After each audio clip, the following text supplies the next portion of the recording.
tempo que você era do mundo, assim, normal, né? E teve uma virada de chave, que você voltou, ficou afastado por um tempo e voltou. Sim, é. Essa virada de chave foi quando? Quando você percebeu, pô, tem que voltar para esse caminho e tal? Primeiro, como tá falando, o Cristiano me levou na igreja Discípulo de Cristo, fiquei em frente ao Santa Ângela, né? Isso, aí eu conheci ali, e ali fui aprendendo o que é cultuar na igreja. Você primeiro, quando entra para a igreja, você primeiro aprende o que é cultuar a Deus com as pessoas. Mas se você não estudar aquilo que você faz, você apenas se torna um religioso, sem saber o que está fazendo. Assim como outra qualquer religião. Eu já trabalhei com um amigo meu, né? Eu nunca mais vi ele. Ele era do Candomblé. Aí eu perguntei ele, quem é Oxóssi? Quem é Ansan? Ele, eu não sei. Eu falei, o que você está fazendo lá, cara? Tem que saber. Ou seja, tá lá, mas não sabe o que é. Aí tá por causa da namorada. Então, mesma coisa na igreja também, as pessoas têm que saber o que está fazendo na igreja.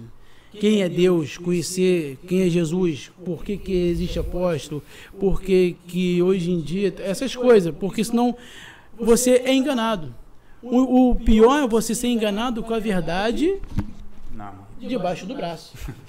O pessoal usou debaixo do braço, né?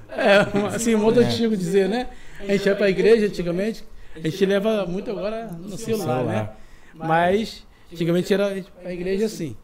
Então, as pessoas são enganadas com a verdade na mão delas. É importante tu dizer isso, tipo, pro cara não ser enganado, porque teve uma época da igreja que a leitura só era pros fortes, tipo assim, um cara de grande patente na igreja, entendeu? Um rei, só essas pessoas. As pessoas mais humildes era manipulado. Isso. É por isso que é importante você ler, saber quem foi quem, se você é da religião. Isso. Você está falando aí agora, me lembrou lá atrás do como começou o catolicismo, né? Os padres, ele lia a Bíblia primeiro em latim. Quase ninguém entendia latim. De costa para as pessoas, para realmente não entenderem. Por quê? Porque eles serem o dono da razão. Não ter mais de interpretação, né? Não ter mais de interpretação. Tá comigo. Esse começou o problema da perseguição dos mártires, né? Que vieram num certo tempo para cá. Começou em 1300 com John Wycliffe. Ele quis traduzir a Bíblia para o inglês. Para isso, para a pessoa entender e interpretar aquilo que você está lendo, o que está fazendo. Porque quando eu falo para você fazer uma coisa, né? A interpretação disso aqui, você tem que me dar um exemplo. R$1.000 todo mês na igreja. Bom assunto, bom assunto. Né? Vai ter vários assuntos. Aí, porque você não leu, eu tenho uma boa homilética, uma boa... eu sou um cara persuasivo, tem pessoal que é muito persuasivo, tem uma boa homilética, né? E sabe, uma boa oratória, e aquele que está vendo e observando e não lê, pela oratória dele, né? E posição bem firme que ele coloca, a pessoa pensa que é uma verdade, entendeu? E fica com medo e faz. Mas quando você lê, a Bíblia tem resposta para tudo. Apóstolo Paulo, quando ele foi ali em Bereia, ele falou assim: vocês de Bereia são mais nobres do que os de Tessalônica. Por que Paulo falou isso? Paulo era um filósofo, né? Inteligentíssimo. E quando ele estava em Derbe, né? Foi uma das cidades que ele visitou, quis até botar ele como Deus da eloquência. Mas mesmo ele sendo eloquente, falando bem o que está falando sobre a escritura, que naquela época era só o Pentateuco, né? De Gênesis a Deuteronômio, mais os profetas, ele foi esclarecendo isso para o povo de Bereia. Mesmo assim, o bereiano pegava: deixa eu examinar aqui se é isso mesmo. Aí por isso que ele falou: vocês de Bereia são mais nobres que de Tessalônica, porque vocês examinam o que eu falo. Por isso que ele falou isso. Mas ele era colocado como Deus?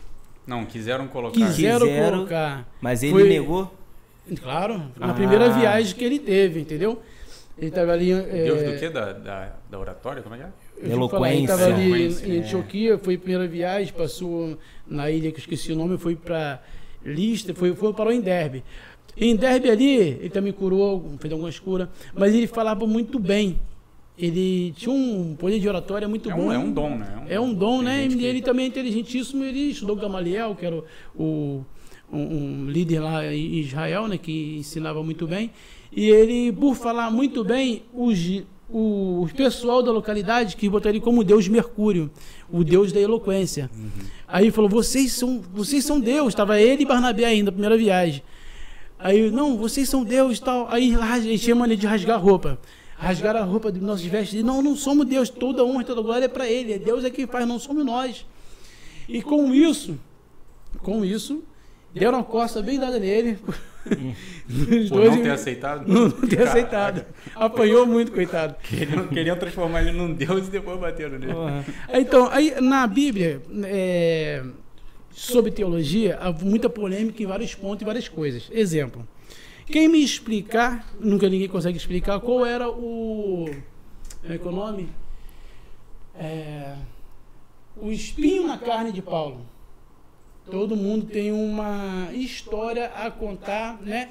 Para tentar chegar ao que era esse espinho na carne de Paulo. Eu vou aqui, lembrando com um assunto e puxo o outro. Mediante o que eu acabei de falar, foi uma das explicações que eu vi que pode chegar lá, tá? Não é essa, porque ninguém tem exatamente. Esse era o espinho na carne de Paulo, mas uma delas. Que essa costa aqui tomou bem dada, que quando... Está na Bíblia isso. Que quando... Fora da cidade. E quando viram ele parecia como morto. Imagina isso, ele levando paulada na cara, em todo o chute, ele ficou deformado. Imagina, isso é uma imaginação agora. Tem que ter cuidado nisso e falar, porque isso agora não está escrito na Bíblia. Imaginando eu, que ele ficou com o rosto deformado. Que ele falava, né, para tirar dele, né, aquele espinho na carne, e Deus fala, minha graça te basta. E também porque que ele foi levado ao terceiro céu, né? Porque tem um céu. Esse Paulo foi o mesmo Paulo que foi apóstolo de Jesus? Foi o apóstolo Paulo, é isso aí mesmo. Que ele se converteu após Jesus ter tido uma visão de Jesus. Ele não conviveu com Jesus. Tá? Ele teve uma visão de Jesus, depois ele já estava na glória, mas ele teve uma visão quando ele ia até Damasco para perseguir mais cristão, com autorização, né? Mas aí teve essa experiência, esse apóstolo Paulo mesmo. Então, ele... 3 céus? 3 céus, isso, tem que me ajudar, porque é muito assunto na minha cabeça. Então, primeiro céu, esse que a gente vê com o olho nu. Segundo céu, esse do céu que tem as... Águas? Não, água não. Como na Bíblia. Que tem os... regiões celestiais, tá? Que tem uma caixa de demônio e tudo mais. E também, né? Agora ou se não, tem um céu, tem um meteoro, tudo e tudo lá. E tem um terceiro céu, na verdade, é o paraíso, onde Deus está. Esse é o terceiro céu. Então, o apóstolo Paulo foi levado ao terceiro céu. E ele falou que viu coisas que é inefável de explicar. Não tem como explicar as coisas que tem lá. E isso aí, Deus deixou o espinho na carne para ele não se sentir soberbo também a respeito disso. É muito grandioso alguém ver o terceiro céu. Mas ele foi o único que... Foi o único que viu dos apóstolos. Você viu, mas se põe no seu lugar, né? É isso aí. Não se engrandeça tanto assim.